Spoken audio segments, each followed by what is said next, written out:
हे नाही हां पेशंटला इंटिमेट केल्यानंतर जी टी असते हां. ट्रेकिंगमध्ये अटली त्याला आपण डायरेक्ट हे लावतो.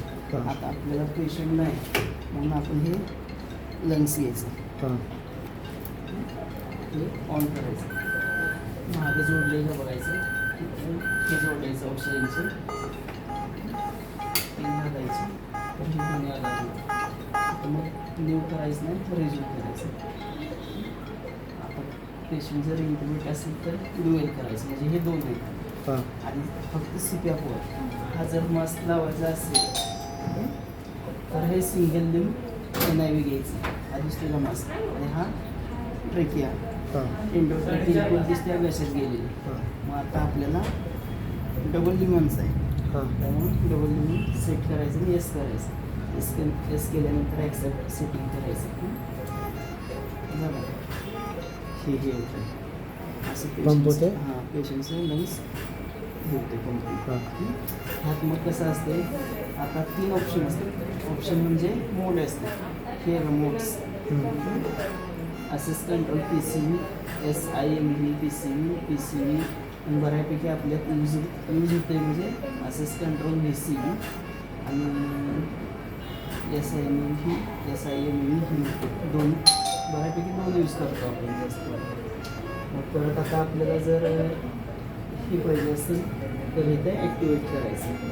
आपल्याला इथं समजतं की कुठल्या मोड आहे चालू सगळं, किंवा अदरवाईज काय मग आपल्याला ह्यात चेंजेस करायचे.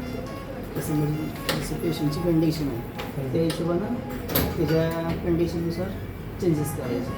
20 किंवा हे ऑक्सिजन आहे, हे ऑक्सिजन लेवल आहे का? हां ऑक्सिजन लेवल हे 80 म्हणजे ॲज पर डॉक्टर ऑर्डर वगैरे कशी असते कसं की O2 म्हणजे ऑक्सिजन रेट म्हणजे रेस्पिरेशन रेट ही बघ, तर हे जर आहे कमी करतं, मग हे जास्त ठेवायचं राईट. पीकिंग असं जास्त हे पीक म्हणजे तेच येते हे का आता जास्त कमी जास्त करायचं का? हां जसं पेशंटची कंडिशन आहे कसं लंग्स म्हणजे ब्रिदिंग कसं घेतो पेशंट त्या हिशोबानं ते सगळं कॅन्सल करायचं.